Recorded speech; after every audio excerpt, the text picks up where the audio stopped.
अगर आप इस गोदी मीडिया से नहीं लड़ सकते तो आप किसी लायक नहीं है, किसी लायक नहीं है। आप बड़ी लड़ाई का सपना तो छोड़ ही दीजिए, एक टीवी चैनल ही तो ऑफ करने के लिए कह रहा हूं। फिर सारे दोस्तों का आएगा कि तुम ये पब्लिक में जाना बंद कर दो और कम से कम रिजर्वेशन की बात मत करो, मौन रहो तो महान कहलाओगे।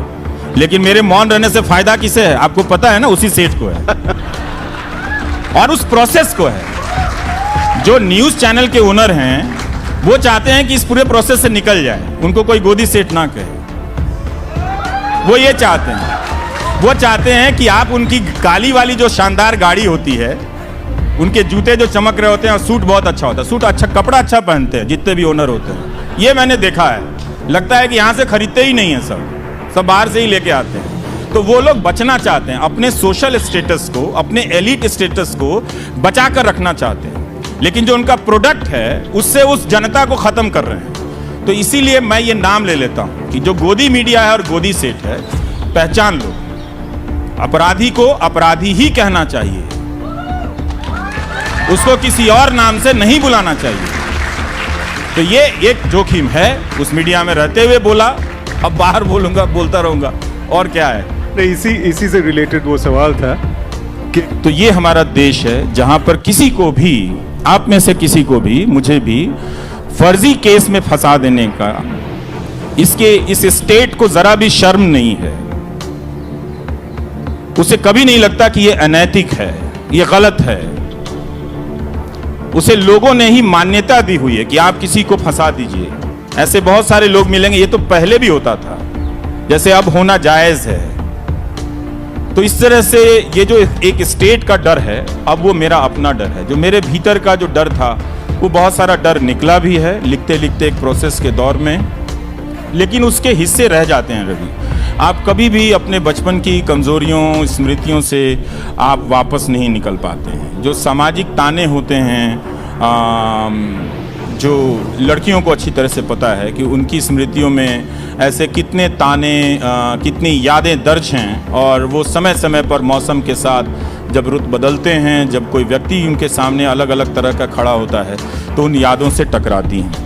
तो हमने एक सुरक्षित समाज नहीं बनाया। सुरक्षित समाज अगर हम बनाते तो उसमें बहुत सारे आश्वासन होते, और सबसे बड़ा आश्वासन ये होता कि जो राज्य है जिसके लिए हम खड़े होते हैं, जिसके लिए हम जीते मरते हैं, वो हमें आश्वासन देता कि आपके साथ गलत नहीं होगा। लेकिन जब स्टेट सबसे ज़्यादा गलत करने वाला एजेंट बन जाए और गलतियों का साथ देने वाला एजेंट बन जाए, तो ज़रूर कहना चाहिए कि मुझे डर लगता है। और अगर आप जब नहीं कहते हैं कि आपको डर नहीं लगता है, इसका मतलब है कि फिर आप उस स्टेट का पार्ट हैं, उस एजेंसी का हिस्सा है, तभी आपको डर नहीं लगता है। अभी आपको याद होगा कि चीफ जस्टिस ने एक बात कही थी कि कायदे से बेल जो है वो रूल नहीं है। मतलब आप बहुत एक्सेप्शन हो तभी आप बेल ना दें। कोई अगर बेल मांग रहा है तो उसको बेल मिलनी चाहिए, जमानत मिलनी चाहिए। लेकिन चीफ जस्टिस ऑफ इंडिया कहते हैं कि बहुत से जजों को अब डर लगता है बेल देने में। तो जब जजों को डर लगने लग जाए, तब इस देश के फ्यूचर के लिए, मुस्तकबिल के लिए तो आपको डर लगना चाहिए। फिर तो आपको कोई नहीं बचाएगा। जब चीफ जस्टिस ऑफ इंडिया कह रहे हैं कि जजों को डर लगता है, और वो एक्सपर्ट हैं अपने डोमेन के, क्रिमिनल लॉ के एक्सपर्ट हैं, वो कह रहे हैं कि उनके कानूनी समझ में कोई कमी नहीं है, वो फैसला करने के काबिल हैं कि इसे जमानत मिलनी चाहिए या नहीं मिलनी चाहिए, लेकिन वो जमानत देने में उन्हें डर लग रहा है। जब जज को डर लग रहा है तो अगला सेशन आप जजों को लेकर कीजिए, उनसे पूछिए जब रवीश कुमार को नहीं लगता, आपको क्यों डर लग रहा है?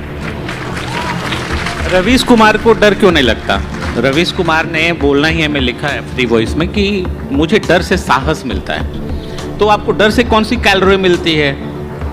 अब वो सिर्फ उसका कारण मेरे भीतर नहीं है, उसका कारण लोगों के भीतर है। देखिए, चाहे नेता हो या कोई सार्वजनिक व्यक्ति हो, उसकी शक्ति उसमें नहीं होती है, उसकी शक्ति लोगों में होती है। तो वो लोगों से जो उनकी सराहना है, जो उनका साथ है, मुझे उधार मिलता है।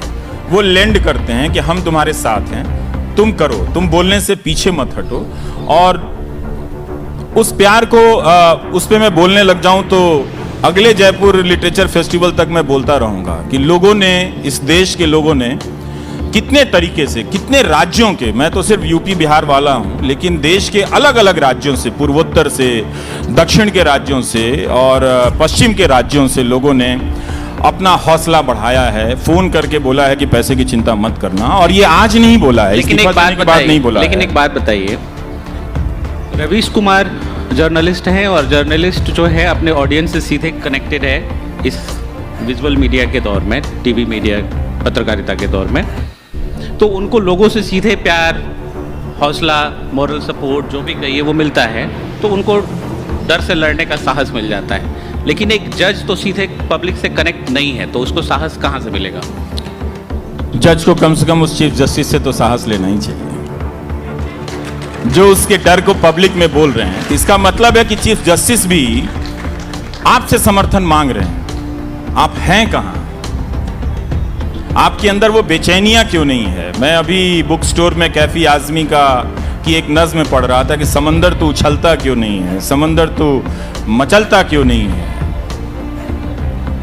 और आप सब ठंडे पड़ते चले जा रहे हैं थके हारे समंदर की तरह। तो इसलिए चीफ जस्टिस को पब्लिक में ये बात कहनी पड़ी है, और ये बात कोई छोटी नहीं है। इसका मतलब है कि इंसाफ की उम्मीद जिस दरवाजे से है, जिस इमारत से है, उस इमारत के दरवाजे और खिड़कियां खोल ली गई हैं। अब वहां पर सिर्फ एक कुर्सी बची हुई है और कुर्सी पर बैठा एक आदमी बैठा हुआ है जिसे आप जज कहते हैं। ये किसी दूसरे अदालतों, निचली अदालतों के जज का कहना नहीं है, ये चीफ जस्टिस का कहना है। तो इसलिए मैं कह रहा था कि लोग किस तरह से आते हैं, वो चले आए मेरी ज़िंदगी में, अलग अलग क्षमता वाले, आर्थिक हैसियत वाले, अमीर, गरीब, हर किसी के लोग। एक बहुत पैसे वाले व्यक्ति ने कहा कि आप जो डर की बात कहते हैं वो सही नहीं लगती है। तो मैंने उनसे कहा कि अगर आपको सही नहीं लगती है बात, तो आप मुझे 10 लाख रुपए इनाम दे दीजिए, मैं वो पैसा ले लूंगा और सिर्फ आप ट्वीट कर दीजिए। वो चुप हो गए। तो मैंने कहा लगता है 10 लाख थोड़ा ज्यादा कह दिया, इनाम की राशि में 1 लाख रुपया चलता है, 1 लाख रुपए का इनाम मिला। अगर आप पहलवानी जीत गए तो 1 लाख रुपए का मिला, एक गदा भी मिला और 1 लाख रुपया मिला, वो अच्छा लगता है कि 1 लाख रुपए का इनाम मिला।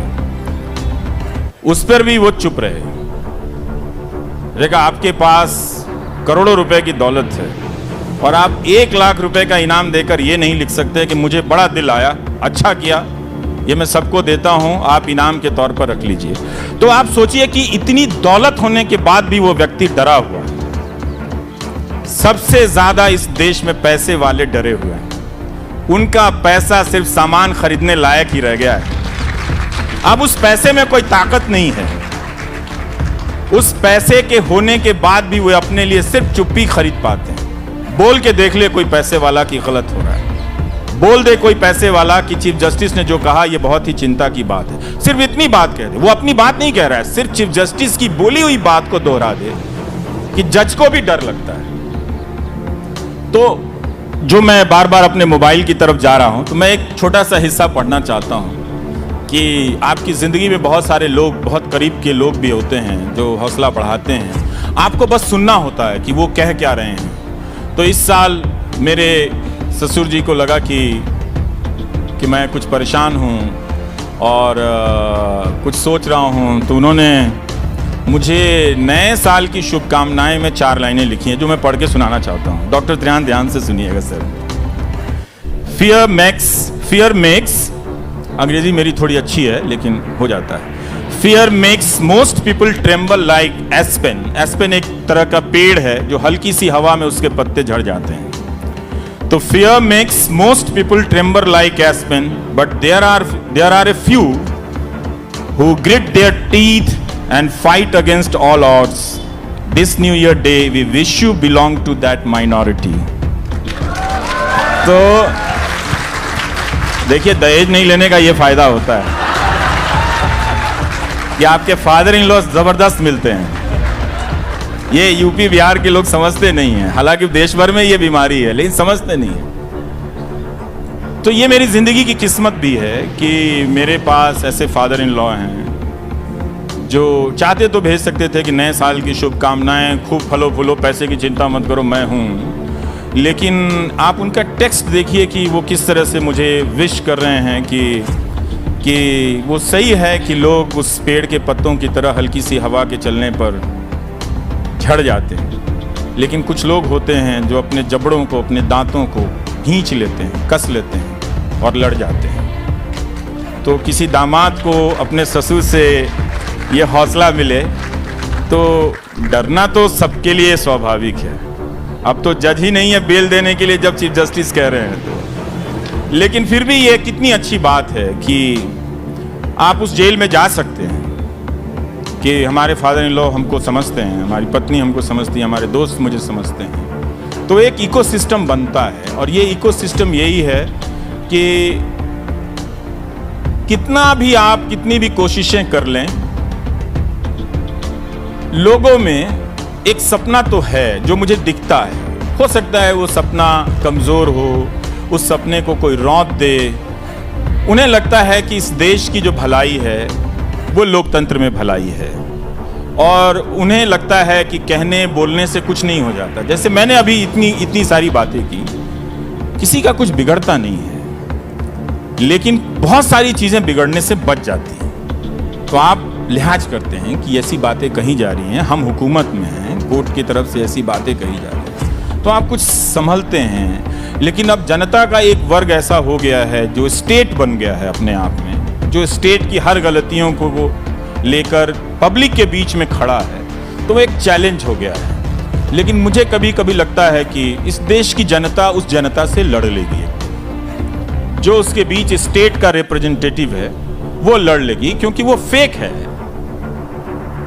उसको पता है इस जनता को कि जिसे वो वोट दे रही है स्टेट कौन है। तो स्टेट के बिहाफ पे अगर आप लाठी लेकर बगल में हैं, पड़ोस में हैं, व्हाट्सएप ग्रुप में हैं, एक ना एक दिन लोग निकलेगा, क्योंकि वक्त लगता है। गुलामी से निकलने में भी बहुत वक्त लग गया था, इससे भी निकलने में बहुत वक्त लगेगा। जो डैमेज हुआ है उससे निकलने में बहुत वक्त लगेगा। इस निकलने में जो वक्त लगेगा, क्या आपको लगता है कि क्या ये सिर्फ सरकार के बदल जाने से सब कुछ बदल जाएगा? नहीं, इस तरह का भ्रम मुझे कभी नहीं रहा। जब तक लोग नहीं बदलेंगे और जब तक लोग सतर्क नहीं होंगे, और ये एक दिन की बात नहीं है। मुझे जो अपने जीवन के अनुभव से जो समझ में आई बात, वो कि सबसे मुश्किल काम है नागरिक होना, बहुत मुश्किल काम है। नागरिक होने की जो प्रक्रिया है वो वोटर होने की प्रक्रिया से अलग है। अभी तक हम सिर्फ वोटर होने को सेलिब्रेट करते थे। 80% लोगों ने वोट दे दिया, उसके बाद वो 80% कहां चले गए? वो नजर तो आते नहीं हैं। अगर नजर आते तो वो लिख रहे होते, वो स्मृति ईरानी से पूछ रहे होते आप कहां हैं। आप चले जाइए बृजभूषण सिंह के इलाके में, स्मृति ईरानी जरा धरना देकर दिखा दें। वो चले जाएं तो पीछे पीछे मैं भी आता हूं। कम से कम मंत्री तो साहस करें। अब अकेले चला जाऊं, पता चला कि कोई सपोर्ट करने वाला नहीं है, तो मैं तो चैलेंज कर रहा हूं कि आप चले जाइए उनके इलाके में, वहां कर लीजिए ना धरना प्रदर्शन, करके दिखा दीजिए। एक बात तो में ये तो है कि डर वो भी है, डरे वो भी हैं। उनके सांसद भी डरे हुए हैं कि ये लड़कियां जो धरने पर बैठी हैं, इसका विरोध हम कैसे करें। प्रवक्ता भी डरे होंगे कि भाई हम नहीं नाम लेने वाले हैं। आप उस डर को समझिए जिसकी तरफ से सबको डराया जा रहा है। ये कोई साधारण घटना नहीं है कि बीबीसी ने गुजरात पर डॉक्यूमेंट्री बना दी, आपने यूट्यूब पे ब्लॉक कर दिया। आप उनको यूट्यूब पे ब्लॉक कर देंगे, बृजभूषण सिंह को उनके इलाके में ब्लॉक नहीं कर सकते हैं। तो ये